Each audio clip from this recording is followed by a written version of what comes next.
chapter 15. Then said the Lord unto me, Though Moses and Samuel stood before me, yet my mind could not be toward this people. Cast them out of my sight, and let them go forth.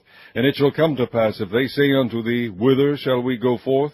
Then thou shalt tell them, Thus saith the Lord, Such as are for death, to death, and such as are for the sword, to the sword, and such as are for the famine, to the famine, and such as are for the captivity, to the captivity.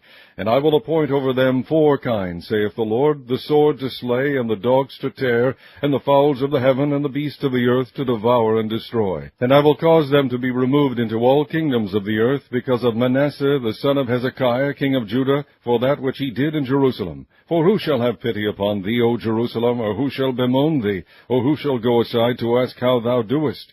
Thou hast forsaken me, saith the Lord, thou art gone backward, therefore will I stretch out my hand against thee, and destroy thee. I am weary with repenting, and I will fan them with a fan in the gates of the land. I will bereave them of children, I will destroy my people, since they return not from their ways. Their widows are increased to me, above the sand of the seas. I have brought upon them against the mother of the young men a spoiler at noonday. I have caused him to fall upon it suddenly, and terrors upon the city.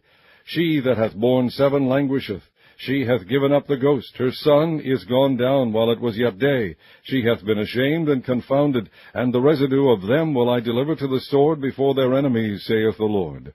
Woe is me, my mother, that thou hast borne me a man of strife and a man of contention to the whole earth. I have neither lent on usury, nor men have lent to me on usury, yet every one of them doth curse me. The Lord said, Verily it shall be well with thy remnant. Verily I will cause the enemy to entreat thee well in the time of evil, and in the time of affliction. Shall iron break the northern iron, and the steel? Thy substance and thy treasures will I give to the spoil without price, and that for all thy sin, even in all thy borders. And I will make thee to pass with thine enemies into a land which thou knowest not. For a fire is kindled in mine anger, which shall burn upon you. O Lord, thou knowest, remember me, and visit me, and revenge me of my persecutors. Take me not away in thy long suffering. Know that for thy sake I have suffered rebuke. Thy words are found, and I did eat them, and thy word was unto me the joy and rejoicing of mine heart.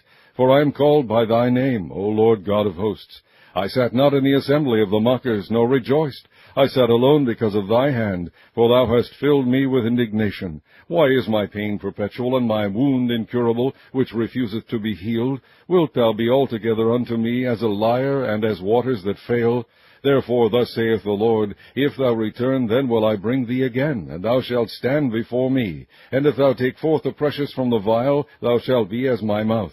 Let them return unto thee, but return not thou unto them. And I will make thee unto this people a fenced brazen wall, and they shall fight against thee, but they shall not prevail against thee, for I am with thee to save thee and to deliver thee, saith the Lord. And I will deliver thee out of the land of the wicked, and I will redeem thee out of the hand of the terrible.